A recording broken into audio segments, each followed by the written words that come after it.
সফলতার গল্প হয়তো আমরা সবাই শুনতে পছন্দ করি, কিন্তু সফলতার সেই পেছনের আত্মত্যাগের গল্পগুলো আমরা কজনই বা জানি। আজকে আমরা এমন একজন সফল মেয়ের গল্প শোনাবো যার সফলতার প্রতিটি ধাপে ছিল কষ্টে মোড়ানো, কিন্তু তার চোখে ছিল স্বপ্ন আর মনে ছিল আত্মবিশ্বাস। বলছিলাম ব্ল্যাকপিঙ্ক মেম্বার রোজের কথা, যার এই হাসি খুশি ফেসের আড়ালে লুকিয়ে আছে অজস্র কান্নার গল্প। যে লড়াই করেছেন দিনের পর দিন, রাতের পর রাত, শুধুমাত্র একটি স্বপ্ন পূরণ করার জন্য। আজকে আমরা জানবো তার জীবনের শুরুর গল্পটা কেমন ছিল, তার ট্রেনি দিনগুলো কতটা কষ্টদায়ক ছিল, আর কিভাবে তিনি সমস্ত বাধা ডিঙ্গিয়ে সফলতার শিখরে পৌঁছাতে পেরেছেন।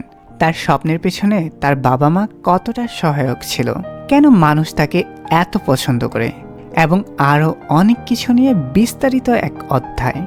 সো চলো শুরু করা যাক। রোজের জন্ম 1997 সালের 11 ফেব্রুয়ারি নিউজিল্যান্ডের অকল্যান্ড শহরে। তার পুরো নাম রোজান্নি পার্ক। তারা দুই বোন, কোনো ভাই নেই। রোজে হচ্ছে পরিবারের ছোট্ট মেয়ে। তার বড় বোনের নাম এলিস পার্ক। রোজের বাবা পেশায় একজন লয়ার, অর্থাৎ আইনজীবী, এবং মা একজন বিজনেস ওমেন, পাশাপাশি একজন দায়িত্ববান নারী, যিনি পরিবার ও সন্তানের প্রতি ছিলেন খুবই যত্নশীল। মোটামুটি এক ভালোই শিক্ষিত ও প্রভাবশালী পরিবারে বেড়ে উঠতে থাকেন তিনি। মাত্র 7 বছর বয়সে রোজে তার পরিবার সহ অস্ট্রেলিয়ার মেলবোর্ন শহরে চলে আসেন। তার প্রাথমিক শিক্ষা জীবন নিউজিল্যান্ডে শুরু হলেও অস্ট্রেলিয়াতে আসার পর তিনি একটি প্রাইমারি স্কুলে ভর্তি হন। তারপর সে ক্যান্টারবারি গার্লস সেকেন্ডারি কলেজে ভর্তি হন। ছোট্টবেলা থেকেই পড়াশোনায় ছিলেন তিনি মোটামুটি ভালো। সেই বয়স থেকেই সে গান লেখা শুরু করেন। গানের প্রতি তার এতটাই নেশা ছিল যে সে নিজেই বানিয়ে ফেলতেন যে কোনো গান, আর সেই গানে সুর দিতেন নিজের মতো করে। গান গাওয়া ছাড়াও সে গিটার ও পিয়ানো বাজানো শেখা শুরু করে। সে একা একা বসে পিয়ানো বাজিয়ে আপন ছন্দে সুর তুলত, কখনো বা বিকেলবেলা বারান্দায় বসে গিটার বাজিয়ে আপন মনে গান গাইত। এই গান গাওয়ার মাঝেই সে যেন এক আলাদা শান্তি খুঁজে পেত। তার বাবা তাকে খুবই আদর করত আর মনোযোগ দিয়ে মেয়ের গাওয়া গান শুনত, আর সব সময় তার গানের প্রশংসা করত। তার মা বলতো, আমাদের ছোট্ট সোনা একদিন বড় হয়ে সিঙ্গার হবে। যেখানে অনেকেই স্বপ্ন দেখে বড় হয়ে ডাক্তার কিংবা ইঞ্জিনিয়ার হওয়ার, সেখানে রোজের ছোট্ট চোখ জোড়ায় ভাসত এক ভিন্ন স্বপ্ন। তার স্বপ্নে একটা ছোট্ট মেয়ে আলোয় ঝলমল করা এক স্টেজে দাঁড়িয়ে হাতে মাইক্রোফোন নিয়ে গান গাইতে থাকতো সব সময়। এই স্বপ্ন কি তার কখনো পূরণ হবে? এই ছোট্ট মেয়েটি কি পারবে বড় হয়ে সেই স্বপ্নের মঞ্চে দাঁড়াতে? দিন যতই পার হতে থাকে, সে ততই তার স্বপ্নের পথে গুটি গুটি পায়ে এগোতে থাকে। বাবা মা আর বড় বোন এজন্য শুধু এক পরিবার নয়, বরং এক স্বর্গরাজ্য। বড় বোনের সাথে তার সম্পর্ক ছিল বন্ধুর মতো। দুই বোনের খুনসুটি আর ভালোবাসায় পার হতে থাকে তাদের শৈশবের সোনালি দিনগুলো। একদিন হঠাৎ করেই ফোন ঘাঁটতে ঘাঁটতেই পরিচিত হন তিনি কে-পপ জগতের সাথে। তারপর সে বিভিন্ন কে-পপ গ্রুপ ও তাদের খুঁটিনাটি বিষয়ে খোঁজ নেওয়া শুরু করেন। বিশেষ করে তিনি ওয়াইজির শিল্পীদের পারফরমেন্স দেখে বারবারই মুগ্ধ হতেন। এভাবে তিনি ফোন ঘাঁটতে ঘাঁটতে একদিন একটি অনলাইন পোস্টার সামনে পান, যেখানে লেখা ছিল ওয়াইজি তাদের নতুন গ্রুপের জন্য প্রতিভাবান মেয়ে খুঁজছে। ওয়াইজি সে বছর বিশ্বব্যাপী অডিশনের আয়োজন করেছিল, যেখানে তারা বিভিন্ন দেশ ঘুরে প্রতিভাবান মেয়েদেরকে খুঁজতে থাকে তাদের পরবর্তী গ্রুপের জন্য। সেই সুবাদে তারা অস্ট্রেলিয়ার সিডনি শহরেও একটি অডিশনের আয়োজন করেন।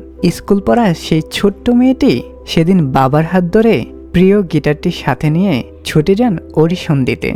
অডিশন রুমে থমথমে পরিস্থিতি। কে হবে সেই প্রতিভাবান মেয়ে? যেখানে ছিল আরও 700 জন প্রতিযোগী, যারা সবাই এসেছিল একটি স্বপ্ন নিয়ে যে তারাও একদিন কে-পপ আইডল হবেন। কিন্তু রোজে সেদিন শুধু তার স্বপ্ন পূরণের জন্যই আসেনি, সে হাজির হয়েছিল 700 প্রতিনিধির জমদূত হয়ে। অডিশন রুমে গিটার হাতে দাঁড়িয়ে সে গাইল ক্রিস্টিনা অগুইলেরার জনপ্রিয় গান I will always love you. তার কোকিল কণ্ঠ, অসাধারণ গিটার পারফরমেন্স আর ইমোশনাল এক্সপ্রেশন দেখে বিচারকরা সবাই মুগ্ধ হয়ে যান। সেই অডিশনে 700 প্রতিনিধিকে পিছনে ফেলে রোজি প্রথম হন। তার কিছুদিন পরেই তার জীবনে আসে সবথেকে বড় সুখবর। তাকে ওয়াইজি এর পরবর্তী গ্রুপের জন্য সিলেকশন করা হয়। সে কখনো কল্পনা করতে পারেনি তার মতো মেয়ে ওয়াইজি এর মতো বড় কোম্পানিতে ট্রেনি হিসাবে যোগ দিতে পারবে। তার বাবা সব থেকে বেশি খুশি হয় সেদিন। কিন্তু এখন যে তাকে সবাইকে ছেড়ে পাড়ি দিতে হবে সাউথ কোরিয়াতে ট্রেনি হিসাবে, সে আর চাইলেও বাবা মার সাথে খুব একটা দেখা করতে পারবে না, বড় বোনের সাথে খুনসুটি করে দিন পার করতে পারবে না। তবে কি আর করার, নিজের স্বপ্ন পূরণ করতে হলে কিছু সুখ তো বিসর্জন দিতেই হবে, কিছু মায়া ত্যাগ করতে হবে।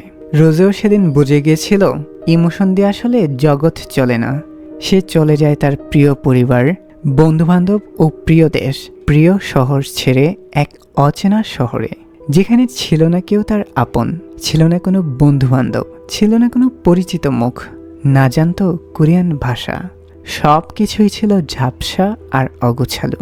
তবে কি সে এই কঠিন সময়ের মোকাবেলা করতে পারবে, নাকি হেরে যাবে বাস্তবতার কাছে? ওয়াইজিতে ট্রেনি হিসাবে জয়েন করেই সে বুঝে যায় এই জগৎটা আসলে বাইরে থেকে যতটা চাকচিক্য মনে হয়, ভিতরের অধ্যায়টা ঠিক ততটাই কালো আর নির্মম। প্রতিদিন ঘন্টার পর ঘন্টা নাচ অনুশীলন, গান প্র্যাকটিস, ফিটনেস ঠিক রাখা, কোরিয়ান ভাষা শেখা, এ যেন এক মানসিক টর্চার সেল। একটু এদিক সেদিক হলেই ট্রেনারের ধমক, চোখ রাঙানো, দল থেকে বের করে দেওয়ার হুমকি, এ যেন তাকে দিনের পর দিন আরো কঠিন করে তুলেছিল। সে চুপচাপ সহ্য করত সবকিছু, আর সারাক্ষণ থাকতো মনের মধ্যে হেরে যাওয়ার ভয়। মাঝে মাঝে সে ওয়াশরুমে গিয়ে মুখ চেপে কান্না করতে থাকতেন, কিন্তু চাইলেও চিৎকার করার সুযোগ নেই, কেননা শব্দ হলেই সবাই শুনে ফেলবে। তার খুব বেশি মন খারাপ থাকলে প্রায়ই তার বড় বোনকে ভিডিও কল দিতেন আর বলতেন, আমি তোমাদেরকে ভীষণ মিস করি, মায়ের হাতের রান্নাটা খুব খেতে ইচ্ছা করছে। তার বোন তাকে সান্ত্বনা দিত যে একটু কষ্ট করে কয়েকটা দিন থাকো, আস্তে আস্তে সব ঠিক হয়ে যাবে। সে চোখের পানি মুছে আবার প্র্যাকটিস শুরু করত। কোরিয়ান ভাষা না জানার কারণে শুরুর দিকে তার অনেক কঠিন সময় পার হয়। সে তাদের কথা বুঝতে পারত না, কখনো কখনো তাকে ভুল বোঝার শিকার হতে হয়েছিল। কিন্তু যত কঠিন সময়ে আসুক না কেন, সে কখনো হাল ছেড়ে দেননি। সে সবসময় একটা কথাই ভাবতেন, যদি আমি হেরে যাই তাহলে বাবাকে কিভাবে এই মুখ দেখাবো? আমাকে হারা যাবে না কখনই, আমি পারবো। দিনের পর দিন সে গান গাইতে গাইতে গলা ব্যথা হয়ে যেত। ঘন্টার পর ঘন্টা ড্যান্স প্র্যাকটিস করতে করতে পা ফুলে যেত, তবুও তিনি থামেননি। এই নিঃসঙ্গ লড়াই, চোখের জল আর ঘামে ভেজা দিনগুলি তাকে একটু একটু করে গড়ে তুলেছিল ভবিষ্যতের তারকা হিসাবে। এভাবে দীর্ঘ 4 বছর পার হয়ে যায়। এই 4 বছরের প্রতিটা সময় ছিল তার জন্য গুরুত্বপূর্ণ ও চ্যালেঞ্জিং সময়। এই সময়ের মধ্যে তার জীবনে আসে কিছু সুন্দর মুহূর্ত। গ্রুপের বাকি সদস্য লিসা, জেনি এবং জিসুয়ের সাথে গড়ে ওঠে তার সুন্দর এক বন্ধুত্বপূর্ণ সম্পর্ক। জেনি ছিল তার প্রথম ট্রেনি ফ্রেন্ড, যে সবসময় রোজিকে সাহায্য করত কোরিয়ান ভাষা শিখতে ও পারফর্ম করতে। তাদের মধ্যে ছিল দারুণ বোঝাপড়া ও স্নেহপূর্ণ সম্পর্ক। সে ভেবেছিল সেখানে একাই সে ভিনদেশী, কিন্তু পরে জানতে পারে লিসা নামক মেয়েটিও নন কোরিয়ান। পরে সে কিছুটা স্বস্তি পায়, যাক বাবা, আমি একা নই তাইলে।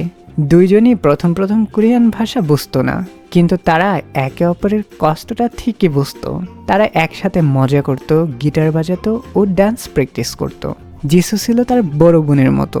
তিনি সবসময় হাসি খুশি থাকতেন, আর রোজিকে মন খারাপ থাকতে দেখলে তিনি অটোমেটিক তাকে খুশি করে ফেলতেন। সব মিলিয়ে তারা শুধু ট্রেনি ফ্রেন্ডই ছিলেন না, তারা ছিলেন একটি পরিবার, যারা একসাথে সবাই মিলেমিশে থাকে আর একসাথে লড়াই করে, যেখানে কেউ কারোর প্রতিদ্বন্দ্বী নয়, বরং সবাই সহযোদ্ধা হয়ে একসাথে সামনের পথ পাড়ি দিতে থাকে। এরই মাঝে তিনি ডেবিউ করার আগেই পরিচিতি পান 2012 সালের সেপ্টেম্বর মাসে জি ড্রাগনের উইদাউট ইউ গানের মাধ্যমে। তবে সেই গানে তার নাম জানানো হয়নি, কিন্তু ভক্তরা তার সেই মায়াবিনী সুরেই বুঝে যায় এটা আর কেউ না, এটা তো আমাদের রোজে। এই গানটির মাধ্যমে তার প্রথম আনঅফিসিয়াল আত্মপ্রকাশ হয়। গানটি বাণিজ্যিকভাবে বেশ সফলতা অর্জন করে। তারপর আসে সেই প্রতীক্ষিত মুহূর্ত, যার জন্য 4টা হৃদয় একসাথে লড়াই করেছিল।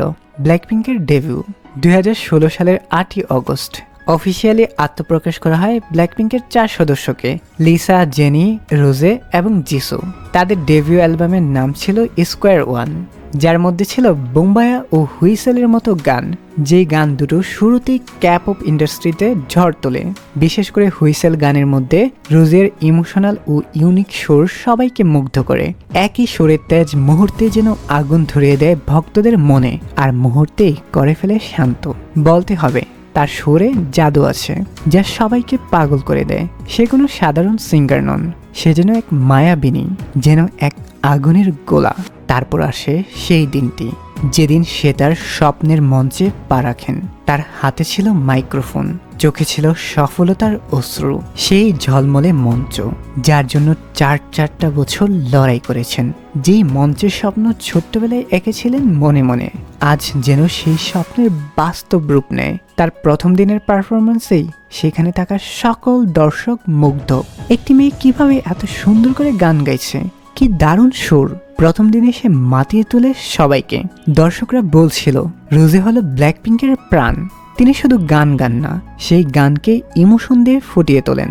তার কণ্ঠের সব থেকে পাওয়ার হচ্ছে তার ইমোশন। এই জন্য গানের সব থেকে ইমোশনাল নোটগুলো রোজিকে দিয়ে গাওয়ানো হয়।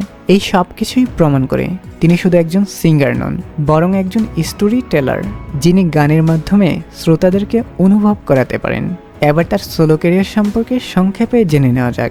ব্ল্যাকপিঙ্কের হয়ে বিশ্ব জয় করার পাশাপাশি রোজে তার সোলো ক্যারিয়ারেও দারুণ সাফল্য পেয়েছে। মাঝে মাঝে তার মনে ঘুরপাক খেত, আচ্ছা আমি তো ব্ল্যাকপিঙ্কের মেম্বার হিসাবেই শুধু গাই, কখনো কি আমি নিজের গল্পগুলো সবাইকে শোনাতে পারবো? এই প্রশ্নটাই তাকে একটু একটু করে সোলো ক্যারিয়ারের দিকে ধাবিত করে।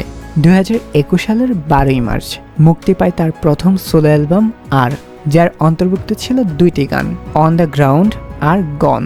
অন দ্য গ্রাউন্ড যেন ছিল তার নিজের জীবনের প্রতিচ্ছবি। একটা মেয়ের স্বপ্ন পূরণের জন্য কতই না সংগ্রাম করেছে, শেষ পর্যন্ত সে বুঝতে পারে এই শক্তি তো তার নিজের মধ্যেই লুকিয়ে ছিল। এই গানের লিরিক্স সে নিজেই লিখেন। গানটির প্রতিটি লাইন ছিল তার জীবনের বাস্তব অনুভূতি। এই গানটির মিউজিক ভিডিওটি মুক্তির পরপরই 24 ঘন্টায় 41 মিলিয়নেরও বেশি ইউটিউব ভিউজ অর্জন করে, যেটি ছিল তখনকার 24 ঘন্টায় সর্বোচ্চ view power record as a solo artist হিসাবে। তারপর তার গন গানটি, যেটি লেখা হয় নিঃসঙ্গতা আর ব্যর্থতার এক হারানোর গল্প নিয়ে। এই গানটির প্র্যাকটিস সে ডেবিউ করার আগে থেকেই করে আসছিল। এই গানটির মাধ্যমে ভালোবাসায় হেরে যাওয়ার একাকিত্ব আর আবেগের গভীরতাকে তুলে ধরা হয়েছে। আর রোজের ইমোশনাল সুরে সেটা আরও হৃদয় ছুঁয়ে গেছে। তার সোলো ক্যারিয়ার সম্পর্কে বলে শেষ করা যাবে না, তবে একটা গানের কথা না বললে যেন তার সোলো ক্যারিয়ার শূন্যতায় ঘুরপাক খাবে। সেটা হচ্ছে 2024 সালের 18ই অক্টোবর মুক্তি পাওয়া রোজি অ্যালবামের আপাটি গানটি। এই গানটির বাণিজ্যিক সাফল্য বলতে গেলে তো সব জায়গায় শীর্ষস্থান দখল করেছিল, আর সোশ্যাল মিডিয়াতে তো এই গানটি ব্যাপক ভাইরাল হয়। এই গানটি একবারও শুনে নাই এমন পোলাপাইন খুবই কম পাওয়া যাবে। এই গানটি গেয়েছিলেন তিনি আমেরিকান সিঙ্গার ব্রুনো মার্সের সাথে কোলাবোরেশনে। তার সোলো ডেবিউ ছিল সত্যি প্রশংসনীয়। তিনি ছিলেন প্রথম কোনো সোলো ফিমেল আর্টিস্ট যার অ্যালবাম প্রথম দিনে 4 লাখের বেশি বিক্রি হয়। বিলবোর্ড সহ বড় বড় মিডিয়া তাকে নিয়ে অনেক প্রশংসা করে, আর সব থেকে বড় পাওয়া তো সেটাই, হাজার হাজার ভক্তদের মন প্রাণ উজাড় করে ভালোবাসা। এর থেকে বড় পাওয়া একজন আর্টিস্টের আর কিছুই হতে পারে না। তবে প্রথম দিকে সে খুবই ভয় পেতেন, ভাবতেন এগুলো তো তার জীবনের গল্প নিয়ে লেখা, এই গান হয়তো তেমন কেউ শুনবে না। কিন্তু এই ভয়কে সে জয় করতে পেরেছে আর কোটি হৃদয়ের মাঝে জায়গা করে নিয়েছে। তিনি অর্জন করেছেন গিনেস ওয়ার্ল্ড রেকর্ড সহ একাধিক পুরস্কার। তার এই সাফল্য শুধু নাচ আর গানের মধ্যেই সীমাবদ্ধ ছিল না, খুবই দ্রুত তিনি হয়ে ওঠেন সবার পছন্দের ফ্যাশন আইকন। তার ফ্যাশন সেন্স ছিল অন্যদের থেকে আলাদা, অনেকটাই মার্জিত, যেই কারণে তিনি ভক্তদের কাছে আরও পছন্দের হয়ে ওঠেন। তার dress up, hair style, hair colour, makeup, চলাফেরা সবকিছুই ছিল একটু ব্যতিক্রমী ও সুন্দর। আর এভাবেই শুরু হয় তার ফ্যাশন দুনিয়ার রাজত্বের গল্প। 2019 সালে সেন্ট লরেনের মতো গ্লোবাল পপুলার ফ্যাশন হাউস রোজিকে গ্লোবাল অ্যাম্বাসেডর হিসেবে ঘোষণা করেন। এটি ছিল তার জন্য দারুণ একটা সুযোগ ও গৌরবময় স্বীকৃতি, কেননা সেন্ট লরেন্ট এর আগে কখনো ক্যাপ অফ আইডলদেরকে এই স্বীকৃতি দেয়নি। এই ব্র্যান্ডটির সব রকম স্টাইলের সাথে যেন রোজি পারফেক্টভাবে মিলে যাচ্ছিল। তিনি তাদের ফ্যাশন শো এর জন্য প্যারিসও গিয়েছিলেন, যেখানে সবার নজর পড়েছিল তার উপর। তারপর থেকে ম্যাগাজিনের হেডলাইনে শুধু তারই নাম ছড়িয়ে পড়তে থাকে। 2021 সালে তিনি টিফানি অ্যান্ড কোংয়ের মতো আরও একটি গ্লোবাল ব্র্যান্ডের হাউস অ্যাম্বাসেডর হিসাবে যুক্ত হন। ফ্যাশন ছাড়াও বিলাসবহুল স্কিন কেয়ার ও মেকআপ ব্র্যান্ডেও তার আধিপত্য ছড়িয়ে পড়ে। তার ছোঁয়ায় এক একটি প্রোডাক্ট সোল্ড আউট হয়ে যায় নিমিষেই। ফ্যাশন দুনিয়ায় তার এই জাদুকরী আবির্ভাব তার জনপ্রিয়তাকে বাড়িয়ে তোলে আরও বহুগুণ। আজ রোজে শুধু একজন ক্যাপপ তারকাই নন, বরং তিনি একজন সোশ্যাল মিডিয়া আইকনও বটে। তার প্রতিটি পোস্ট, ছবি, স্টোরি আর ছোট্ট একটি ক্যাপশন ছুঁয়ে যায় লাখো লাখো ভক্তের মন। ইনস্টাগ্রামে তার ফলোয়ার সংখ্যা ছাড়িয়ে গেছে 83 মিলিয়নেরও বেশি। তার রয়েছে একটি ব্যক্তিগত ইউটিউব চ্যানেলও, যেটির সাবস্ক্রাইবার সংখ্যা 18 মিলিয়ন ছাড়িয়ে। ভক্তদের কাছে তিনি শুধু একজন তারকা হিসাবেই পরিচিত নন, বরং সবার কাছে যেন তিনি একজন বন্ধুর মতো আচরণ করেন।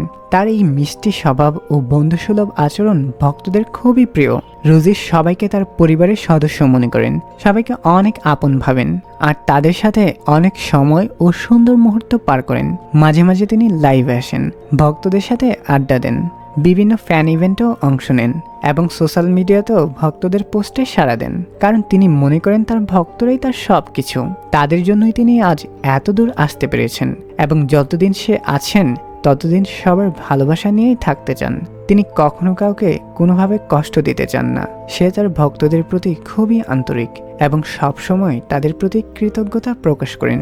তিনি শুধু একজন মঞ্চ কাঁপানো তারকাই নন, বরং একজন দায়িত্ববান, সচেতন এবং হৃদয়বান মানুষও বটে। তিনি মনে করেন সফল হওয়া মানেই সবকিছু নয়, তার এই সমাজের প্রতি অনেক দায়িত্ব আছে। সেই দায়িত্বের জায়গা থেকেই তিনি বারবার সহানুভূতির হাত বাড়িয়ে দিয়েছেন দরিদ্র মানুষদের সেবায়। সে দান করেছেন অস্ট্রেলিয়ায় দাবানলে ক্ষতিগ্রস্ত মানুষদের সহায়তায়। তার এই সহানুভূতি বারবারই প্রমাণ করে তিনি সত্যি এক হৃদয়বান মানুষ। পরিশেষে এই গল্প থেকে আমরা কি শিখলাম? এটা এক ছোট্ট মেয়ের গল্প, যে ছোট্টবেলায় গিটার হাতে নিয়ে ঝলমলে আলো আর একটি মঞ্চের স্বপ্ন দেখত। সে কিন্তু সেই স্বপ্ন দেখার মধ্যেই নিজেকে সীমাবদ্ধ রাখেননি, বরং সেই স্বপ্ন পূরণ করার জন্য সাহসিকতার সাথে দিনের পর দিন লড়াই করেছেন। একটি মুহূর্তের জন্য কিন্তু তিনি থেমে যাননি। তিনি কিন্তু শত বাধার মুখেও হাল ছাড়েননি। তিনি তার স্বপ্নকে আঁকড়ে ধরে মনোবল নিয়ে গুটি গুটি পায়ে সামনে এগিয়ে গেছেন। সে যদি আজ শুধু তার ইচ্ছা নিয়ে বসে থাকতো, তাহলে কিন্তু এতদূর আসতে পারতো না। আমরাও চাইলে কিন্তু পারবো শত বাধা ডিঙ্গিয়ে নিজেকে স্বপ্নের ধারপ্রান্তে নিয়ে যেতে। তার জন্য আমাদেরকে প্রতিটা ধাপেই বিকল্প পথ খুঁজে রাখতে হবে। কখনো হেরে যাওয়ার পথ বাছাই করা যাবে না। আমার ভিতরের আমিটাকে খুঁজতে হবে আর তাকে বুঝতে হবে। সো এই ছিল আমাদের আজকের রোজির সফলতার পিছনে সেই আত্মত্যাগের গল্পটি। তার সামনে রয়েছে আরো বিশাল এক পথ। প্রতিটি ধাপে যেন সে আরো বেশি সফল ও উজ্জ্বল হয়, সেই প্রত্যাশা কামনা করি। আর তোমরাও যেন এই গল্প থেকে অনুপ্রাণিত হয়ে সেটা নিজের জীবনে অ্যাপ্লাই করতে পারো, সেই প্রত্যাশা করি। শুধু একটা ইচ্ছা আর তীব্র মনোবল নিয়ে এখনই নিজেকে খোঁজা শুরু করে দাও।